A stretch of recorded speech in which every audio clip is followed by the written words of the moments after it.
ओम सदाशिवसमारंभां शंकराचार्यमध्यमाम् अस्मदाचार्यपर्यन्तां वन्दे गुरुपरम्पराम्। ओम भद्रं कर्णेभिः शृणुयाम देवाः भद्रं पक्षेमाक्षभिर्यजत्राः स्थिरैरङ्गैः सुष्ठुवा गुंसस्तनूभिः व्यशेम देवहितं यदायुः। स्वस्ति न इन्द्रो वृद्धश्रवाः स्वस्ति न पूषा विश्ववेदाः स्वस्ति नः सार्क्ष्यो अरिष्टनेमिः स्वस्ति नो बृहस्पतिर्ददातु। ओम शांति शांति शांति।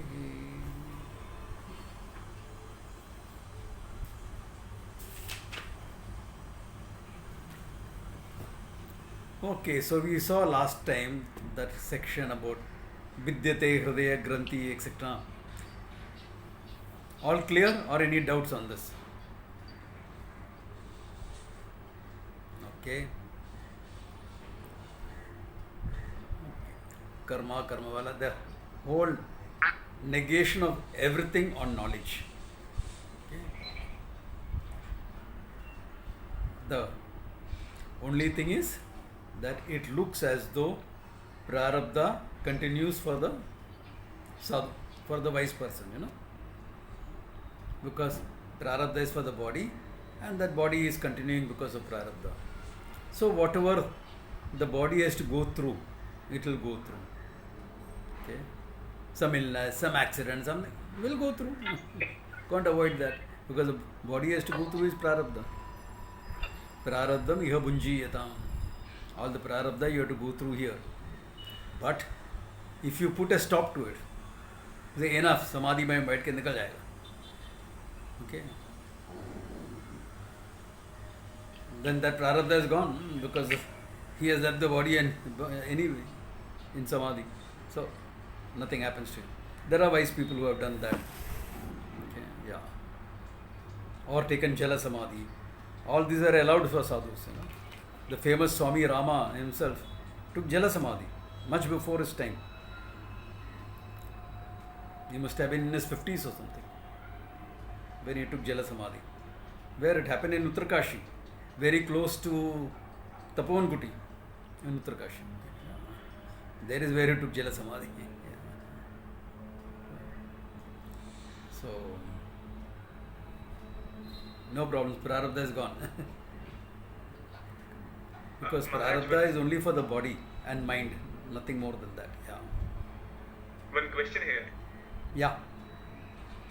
So, does prarabdha only include the experiences that the body and mind is Yes. supposed to have? Yeah. Or does it also include the reactions of the body and mind to situations? Yeah.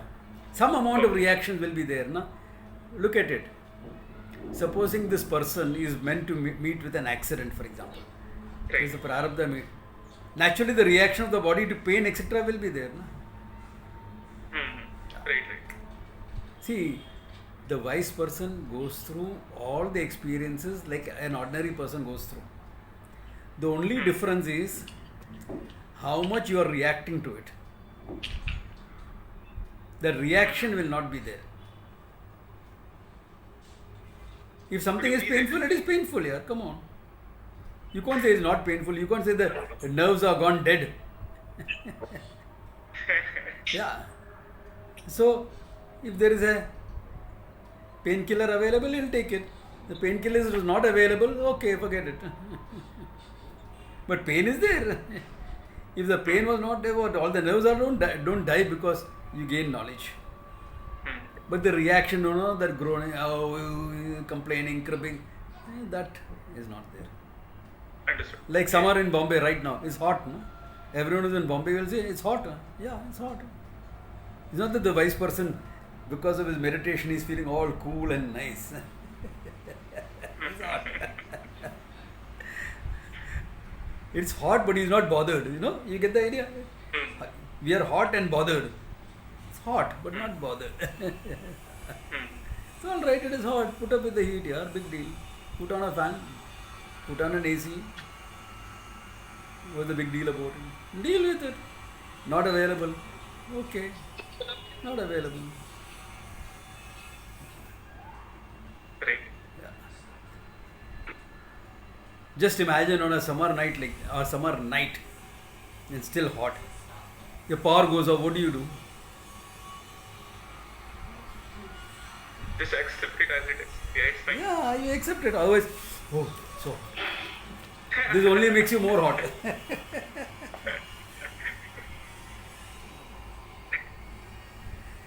So I take the pillow from my bed, put it on the floor, and lie on the floor. Finished. So jao. If fan comes on anyway, I'll feel it. I'll wake up, then go back to the bed. Do what is practical, na? Reaction will be you're cursing the whole government.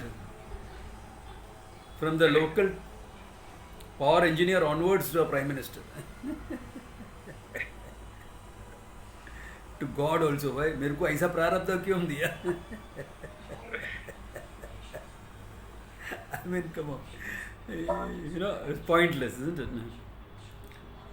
Yeah. So that reactiveness, etc., is not there. It's naturally not there. Okay. Yeah. But Swamiji, there are people with adequate sadhana chatushtaya also might be able to have. Yeah. There can be others also who handle the same manner. Yeah. So those are not signs of wisdom. Exactly. Yeah. Okay. Yeah. I'm only saying that all the experiences the wise person also goes through without the reaction. That's it. Yeah. Swamiji, Yeah. suppose a wise person has the prarabdha of getting married, for example, Yeah. and then he marries. After knowledge, he marries. And Good then, question. Good question. What happens to the karma phalas?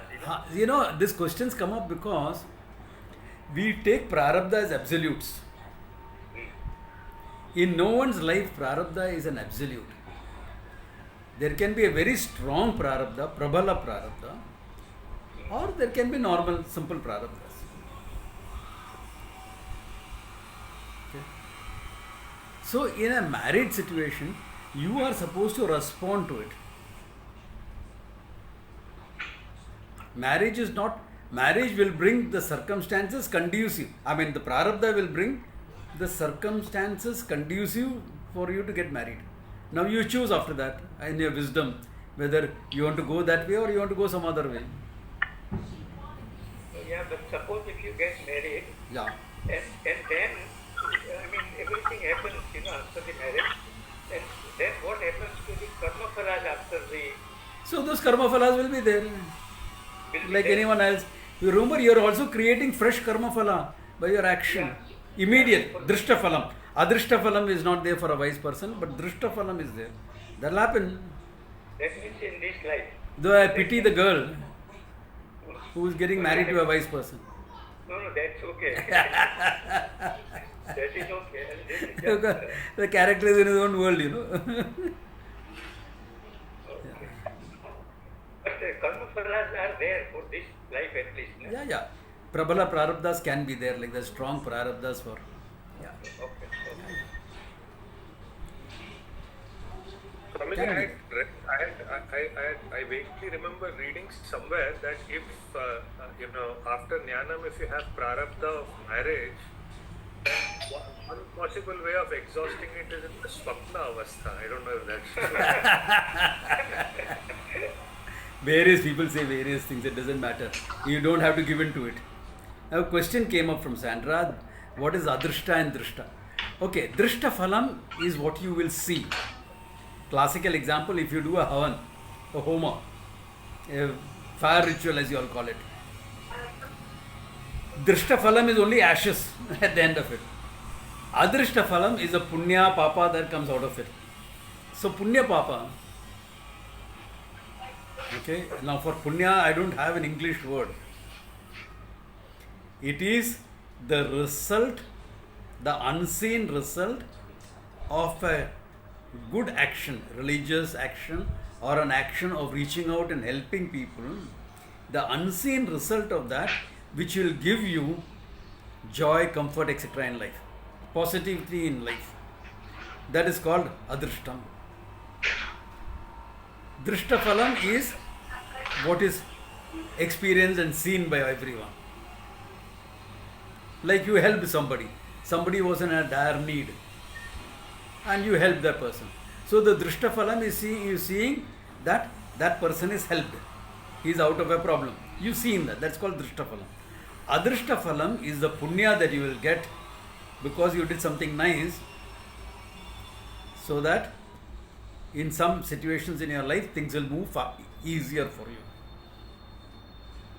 or you will get some added comfort, joy, etc.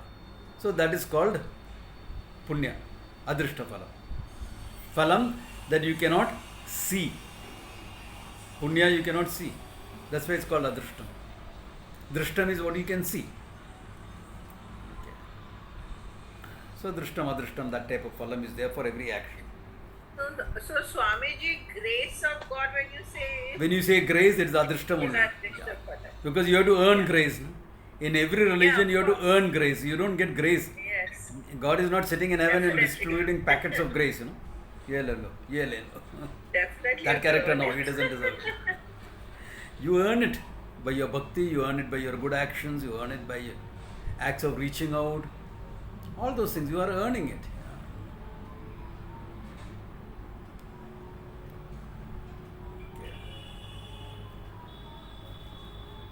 So shall we go ahead? Otherwise the whole thing will become about karma.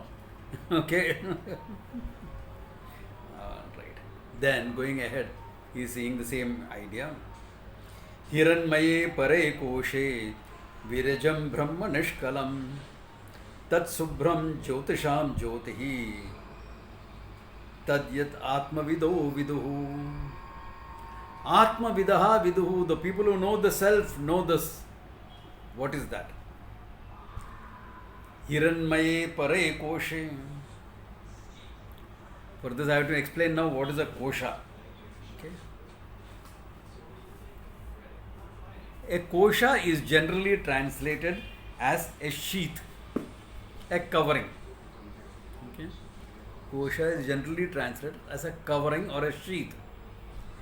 Now when you say covering, the covering can be actual physical covering or a mistaken covering.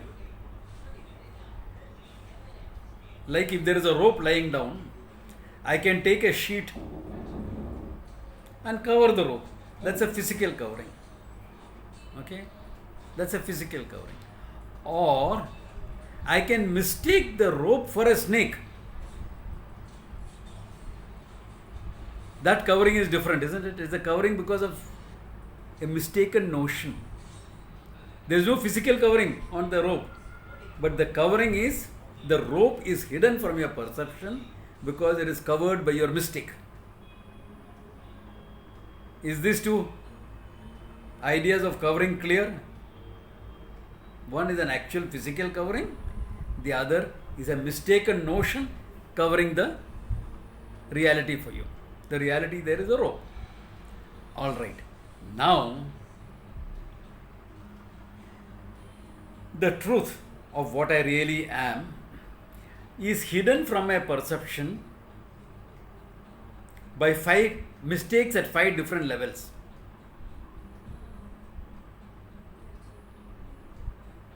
Five different levels I make a mistake. The first one, the grossest one, the most common, universal one is called Annamaya Kosha. The detailed explanation I will give you all when I am doing it in Taittiriya. Annam meaning food, Maya meaning modification. The food that you have eaten has modified to become your body, and you are taking yourself to be I am this much only, I am the body. So that I am the body notion covers the reality of the Atma Satyam Jnanam Anantam from you. So you have one mistake now, one level. Clear? Because I have taken myself to be the body, the truth is hidden from me. I am really speaking pure consciousness, but I have taken myself to be this much only. Therefore, one level mistake. Then there is a second level of mistake. I mistake the prana to be myself. I am low energy today.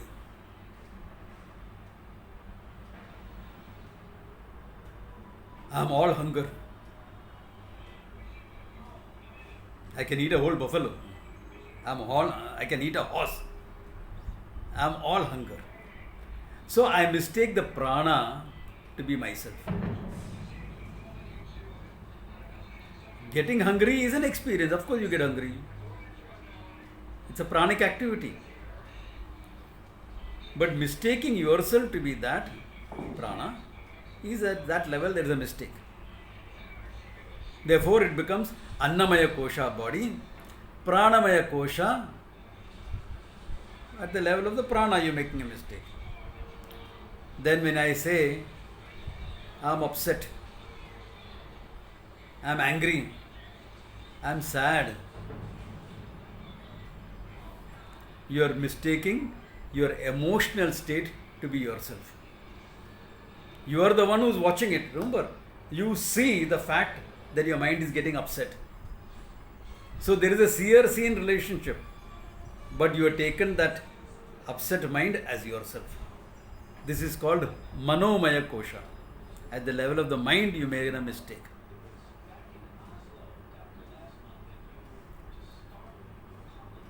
Then there is Vijnanamaya Kosha. Happens to all of us. Who are you? I am a lawyer. I am a doctor. I am an engineer.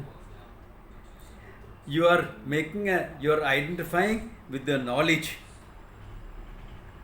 The knowledge that you gathered. You were there before that. You are witnessing your own knowledge. If you don't know, you know, how do you use your knowledge? Therefore, what you know, the knowledge, you make a self-judgment, say, I am lawyer, I am doctor, I am this. On the basis of the knowledge, Vijnanam, I make a conclusion about myself. An erroneous conclusion about myself. This is called Vijnanamaya Kosha. And the final one, everyone falls for. Even spiritual students fall for this. Especially if you have been exposed to yoga. Anandamaya Kosha. I was in meditation. It was so blissful. I am Ananda. I am not an experience of Ananda. The understanding in Vedanta should be I am Ananda, not I am experiencing Ananda. Similarly, in deep sleep, you are an Anandamaya Kosha. This is the closest when it comes to the Atma, the mistake.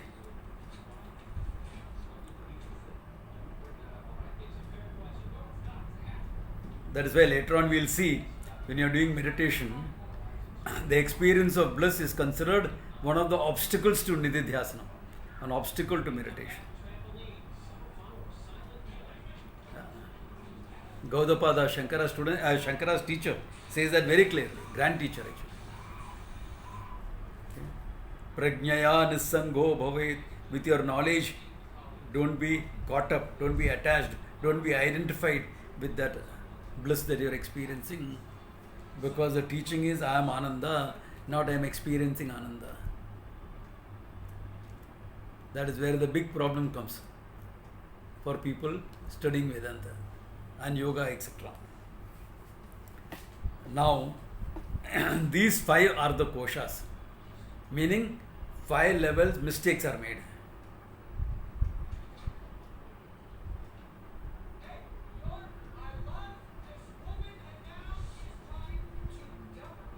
Five levels, you are making a mistake about yourself. Okay? So now look at what he is saying. Now the verse will be clearer. With this understanding, when you are looking at the verse, Hiranmaye pare koshe.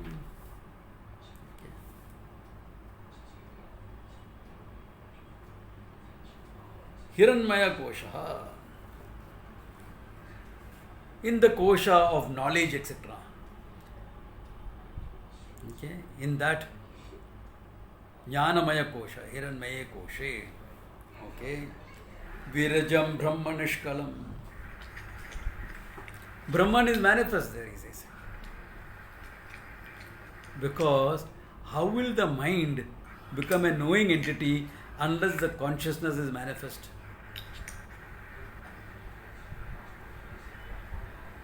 The mind is nothing but matter. Really speaking, in the Vedantic view of things, we don't take as mind as not matter. Mind is matter. Okay? Anything that you objectify is matter. And you are objectifying your mind, therefore is matter. But how does that matter differ from this matter, the book? This is not sentient, my body is sentient. If I knock off the mind-body connection, the body will become insentient, like it happens in anesthesia, deep sleep, etc.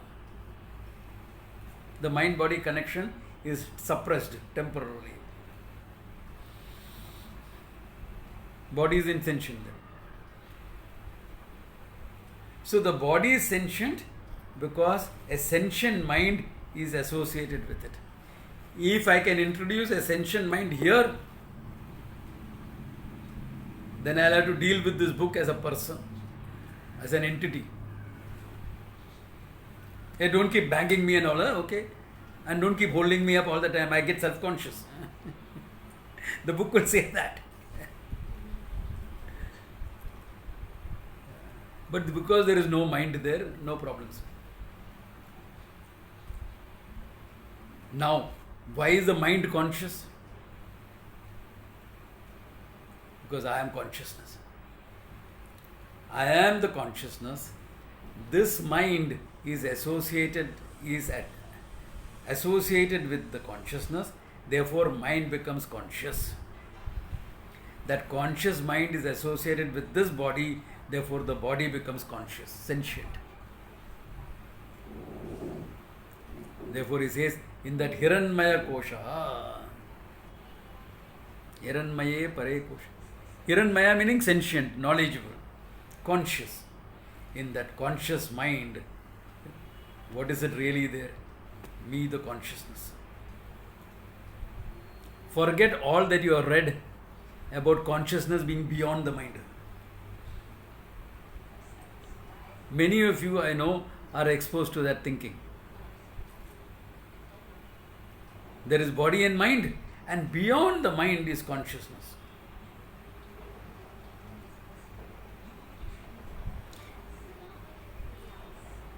It is true, consciousness is beyond the mind, but consciousness is in and through the mind as well. Because it's limitless, remember, it's infinite. Therefore, consciousness is both transcendental and immanent. It is beyond the mind, it is in the mind, both. It's important to understand this fact. I'll never get tired of repeating it. Because I've seen so many people going off the track, being waylaid by teachers who present only the beyond part. They are all beyond Anandas. I always tell this story also to highlight it. This kid comes and asks me, Uncle, Swami uncle, what is space? Kids will call me Swami uncle, okay? What is space? Oh, out yonder, where the sun and the moon and the stars are shining, that is space, beyond all this. The kid has understood. Smart kid. Uncle, when I grow big, in a rocket I will go and see space.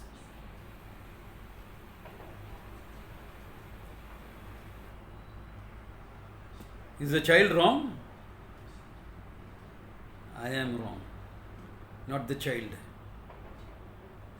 Because I told only one part of it to the child. That's beyond all this.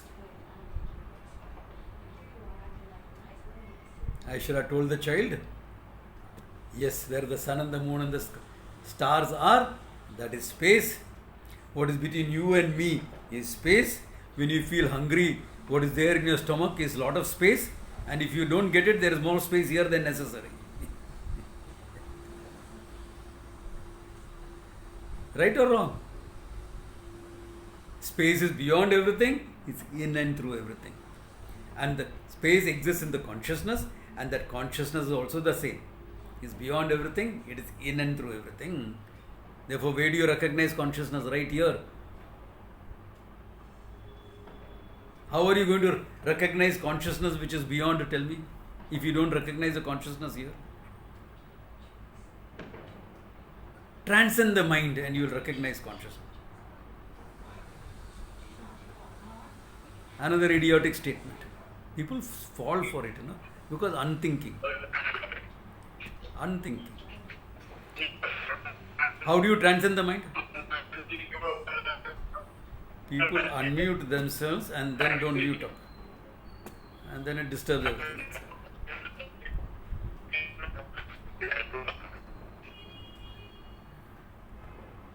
Look at it. How do you transcend? The Atma need not transcend the mind. Atma is already beyond the mind. The mind cannot transcend itself. Because if it transcends itself, it's no more mind.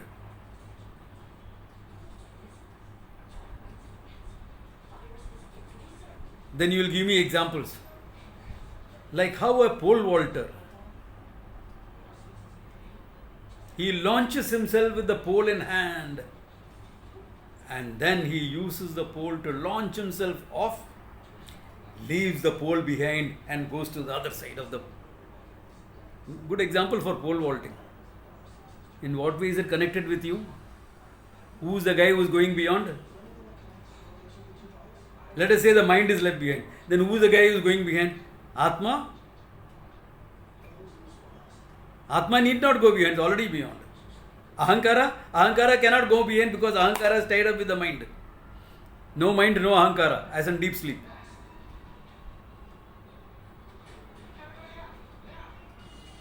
So, who's transcending what?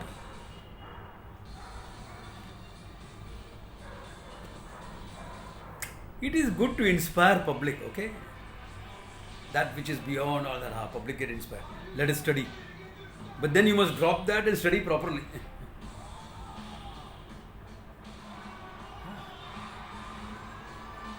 Therefore, Hiranmaye Pare Koshe.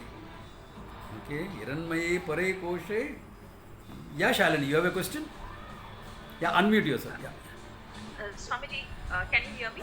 Yeah, I can. Okay. So I just got confused because here we are saying that it is recognized in mind, right? Yeah.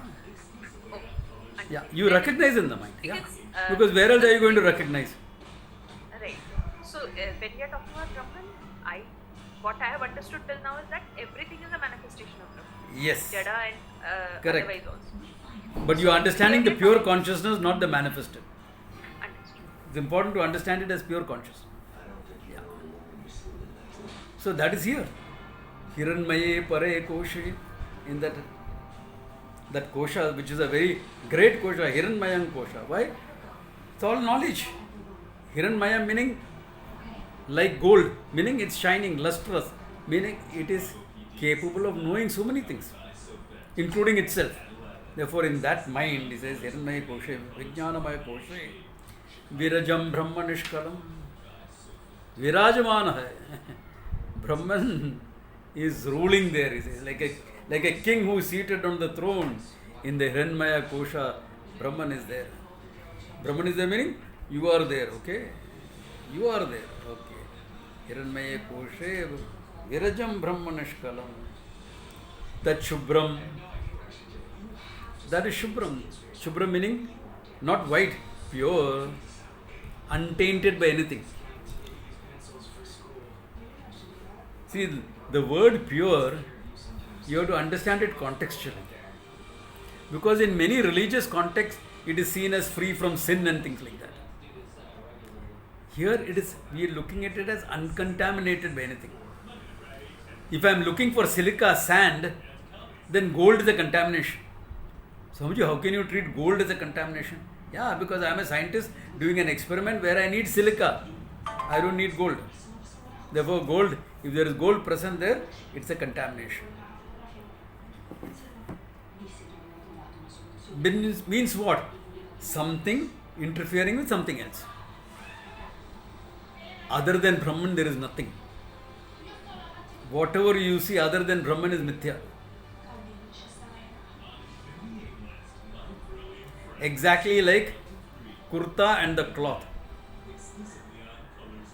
The kurta is mithya, cloth is the reality. Cloth is satyam. You take away the cloth, there is no kurta. What you call kurta is nothing but a form in which this cloth is existing. Apart from the form, there is no kurta. It's all that you deal with is cloth. The color of the kurta is the color of the cloth. The fall of the kurta, seeing that there are so many women here, the fall of the kurta is the fall of the cloth. The texture of the kurta is the texture of the cloth. The weight of the kurta is the weight of the cloth. Where is the kurta? That form, na? Exactly. So the whole creation is a manifestation of Brahman. There is nothing other than Brahman to contaminate it, to impinge on it. Therefore, Shuddham, Shubhram, pure. You are maintaining pure in this context, not as sin and things like that, okay? That we are not bothered about. Okay. Tat Shubhram, Jyotisham Jyotihi, he says. Jyotisham Jyotihi. The light of all lights. What do you mean, light of all lights? Okay. So, a nice way of putting it in the Upanishad. It says, what is the source of light of which you see everything? The sun. Because of the sun, I see. But can the sun throw light on anything if your eyes are not bright enough? If your eyes don't have the power of vision? If you are blind, there is no bright sun for you, there is only a hot sun. Therefore, the sun is bright because I can see it. My eyes are bright. I see the sun in the light of my eyes. My eyes are sentient. They can see because my mind is bright. I have a bright mind, backing up this thing. If my mind was asleep, I don't see anything.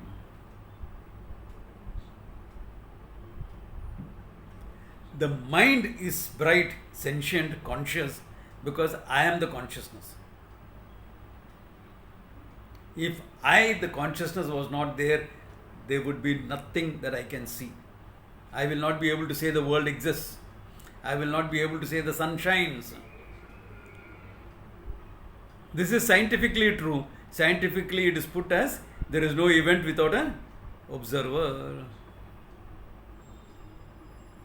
And the observer has to be a conscious entity. Observer is from the standpoint of the mind. Now we are talking about the consciousness that objectifies your mind.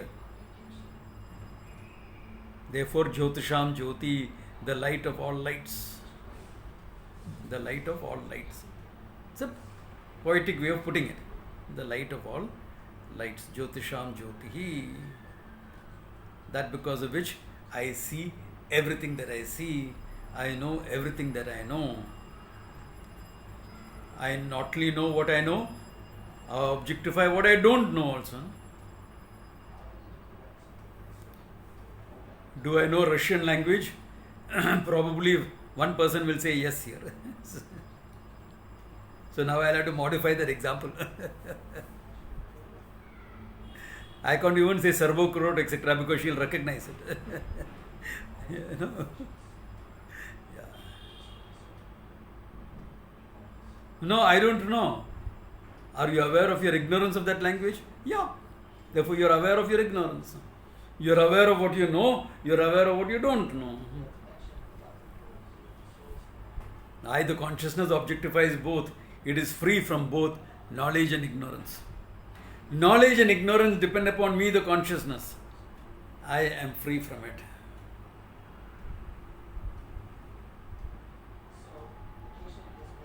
This is Satyam.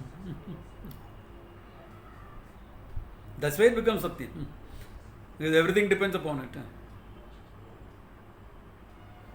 Jyotisham Jyotihi. Okay. Sa Atmavidaha Viduhu. This is exactly what is known by the Atmavidas.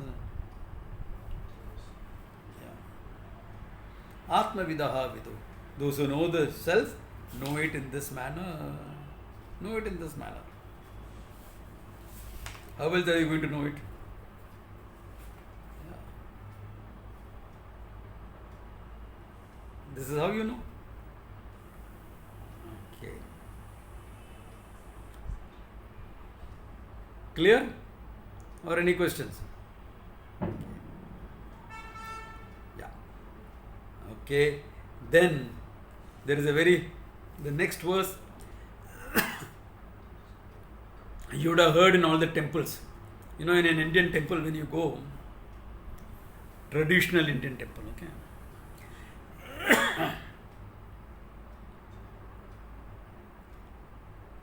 If what is done is done by the Agama Shastra, etc., that also, all these things I have to qualify, because now I've seen temples not chanting this verse, chanting something else also. Okay? When you do the final arati, the final Karpura Arati. Remember, the final Arati is always Karpura. In between, you can have all other Aratis. You can have various lamps, this, that. Whole lot of it is there. From between 3 and 5.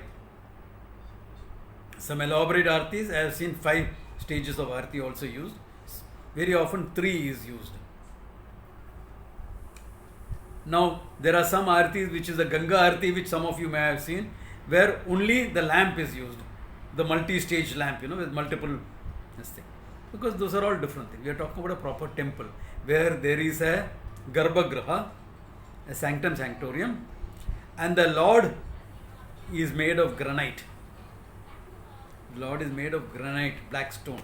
Traditionally, it is always granite.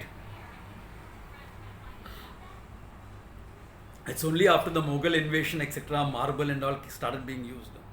Before that, no marble, sandstone and all were not used. Traditionally, the Lord had to be carved in granite. It is the toughest stone available, the hardest stone. If you try to chip granite, you put a chisel and a hammer, the chisel will bounce back. That's how it is. Yeah. Unless you are strong to keep it in place. You are skilled enough to keep it in place. It will bounce off. So this black granite stone is there. And you will do Abhisheka with all sorts of things, including oil. So it becomes even darker. You put oil on a black stone, it will make it more black. And traditionally, you won't put a tube light inside the Garbhagraha. It is kept dark. Nowadays, if you go to even some of the famous temples, I'm not mentioning names, but I have been to some of them recently also. They all put tube lights, spotlights. Not meant to be, okay? Probably they do it because so many people come and go, everyone has to have darshan. You can't be doing an arati every time because hundreds of people are going past and they're standing in front of the murti only for a couple of seconds. Like you go to Tirupati, how long will you stand in front of the murti? I want to pray properly. I will do the whole Suprabhatam. Kaushalya, Supraja, Rama, Purva, Sandhya, Pravartate. Jala, out. You are pushed out. Before you finish one sentence. Jaragandi. Yeah. They give the word Jaragandi. Yeah. Because there's so many thousands waiting in line.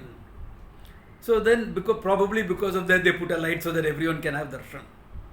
But traditionally, if you go to some of the more traditional temples and less popular temples, if you go, you'll go there. It's all in darkness. Then there's a small lamp burning there. And in that light of that lamp, there's a small little lamp, one wick on it. You will see that Lord has a lot of abharnas, jewelry, etc., diamond, etc., precious stones. All that will be shining in the light of that small lamp. You can't see the face of the Lord. You can't make out his whole body. But you will see the abharana. They are supposed to be the glories of the Lord. You can see the glories of the Lord, you cannot see the Lord. The Lord is shrouded in darkness, the Lord is shrouded in ignorance. Ishvara is shrouded in ignorance. You don't know. That's why it's all dark. It is meant to be dark.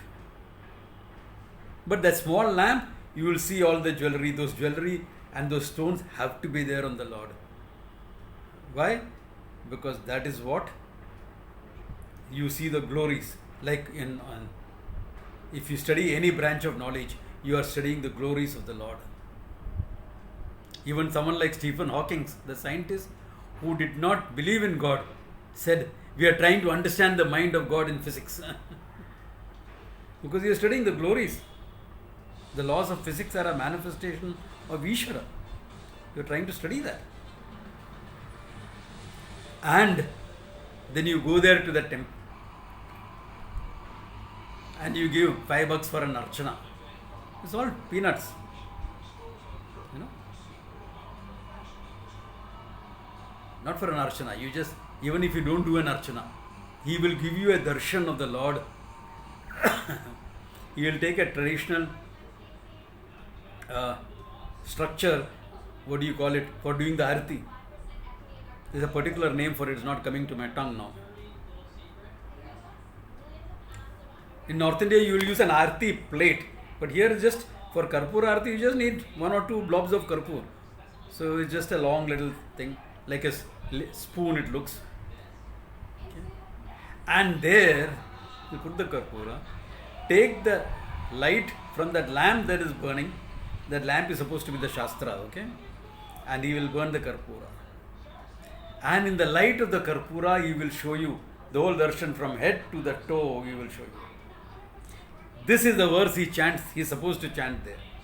Na tatra suryo bhati, na chandra tarakam, nema vidito bhanti, kutoyam agnihi, tameva bhantam anubhati sarvam, tasya bhasa sarvamidam vibhati. This is what he is. Of course, now he is busy, he is bored. So many people are coming on after the other, he has to keep chanting the same thing. Another Chandra Tarakam, Nemaviti Tobadi Kuto Yamagni, Tameva Mandamanamati Sarvan Tasya Basa Sarvamidam Vibhati. That's what he may have heard it like, okay? You can't blame him. Okay? He is bored standing there all day. He is paid peanuts for his job. People are being criticized for his job. So, what to do?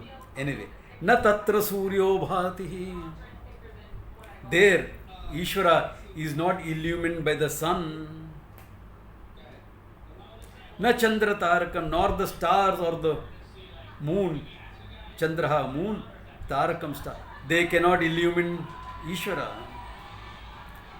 Nema vidyuto bhanti, nor the flashy lightning. The flashy lightning, it cannot illumine the Lord. The consciousness, the eye, cannot be illuminated. Na vidyito bhanti. Kutoyam agnihi. How can this small fire illuminate? Tameva bhantam. Ishvara, the consciousness bhantam, shining. Anubhati sarvam. Everything shines after that. Everything is this reflected glory of Ishvara. Anubhati means the reflection. Tasya bhasa sarvamidam vibhati. By his light alone is everything known to us.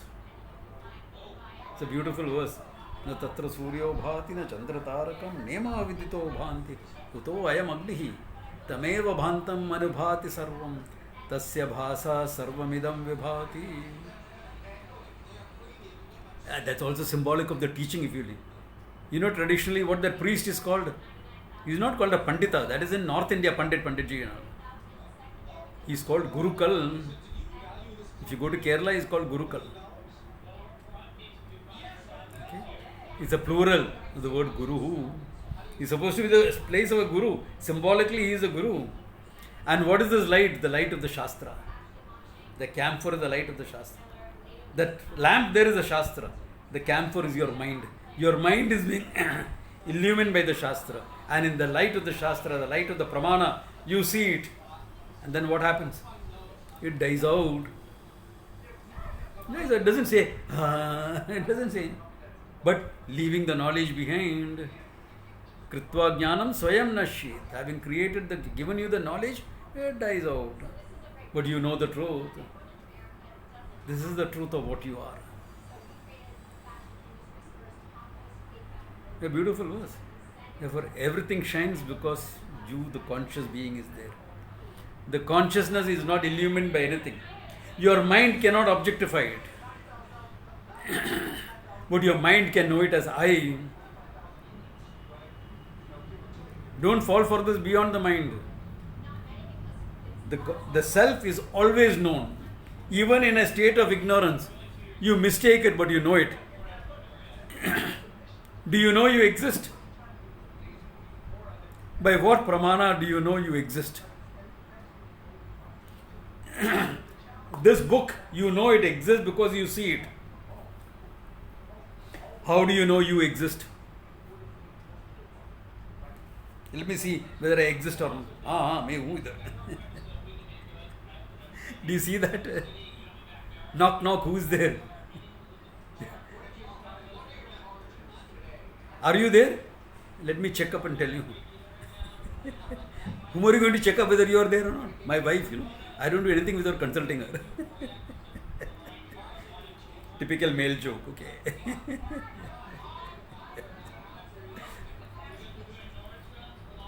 You don't need to. Of course I am there. That's why you are asking me this question. I know I am without any pramana. Then that I, how can it be beyond? How can that I be beyond anything? I am there. मैं हूँ ना. Then where is the problem? मैं कौन हूँ? Who am I? The problem is there. Not in I am, there is no problem. Who am I is the problem. Who am I? That is the issue. What am I is the issue. There is where all the confusions come. So, the Shastra also is not objectifying the self. The Shastra is only revealing what is already known as I. What is the nature of that I is being revealed. And in the process, it has to first negate all that you are not. Neti neti iti. The negation becomes important. Otherwise, it will be like both of us walking on the road. You say, hey, Swamiji, hold on, there is a snake, snake, snake. And I, in all my wisdom, say, rope? Swamiji, snake. Rope. Swamiji, there is a snake there. Rope. What will you say? Go hang yourself with your rope. I am seeing a snake there. And that's the right thing. Why? I have to tell you now, what you are seeing is not a snake, it is a rope. I have to negate the snake in the process of revealing the rope. Otherwise, there is no communication. We are at cross purposes. You are saying snake and I am saying rope. There is no communication taking place. So that I am the body, this, that, etc. All the notions about yourself has to be negated. The process of teaching involves that. All my notions, common notions. Now there can be special notions, born of my background, my philosophical leanings, etc. All of them have to be negated.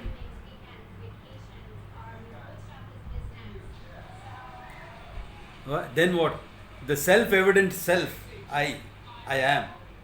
I know exactly what I am. It is not beyond somewhere. Timbuktu mein nahi hai. It is not in Timbuktu. It is high. मैं हूँ ना.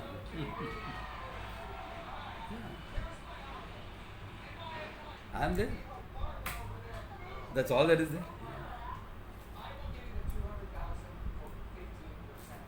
Okay. Clear up to now, or any questions or clarifications?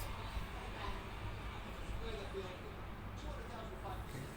Then the next verse can be used for nididhyasana. Okay. He is giving you a verse which can be used for nididhyasana. Very simple verse, but it can be used. Brahmai Vedam Amritam Purastat Brahma Paschat Brahma Dakshinat Tascha Uttarena Adascha Urdhvam Cha Prasatam Brahme Vedam Vishwamidam Varishtam.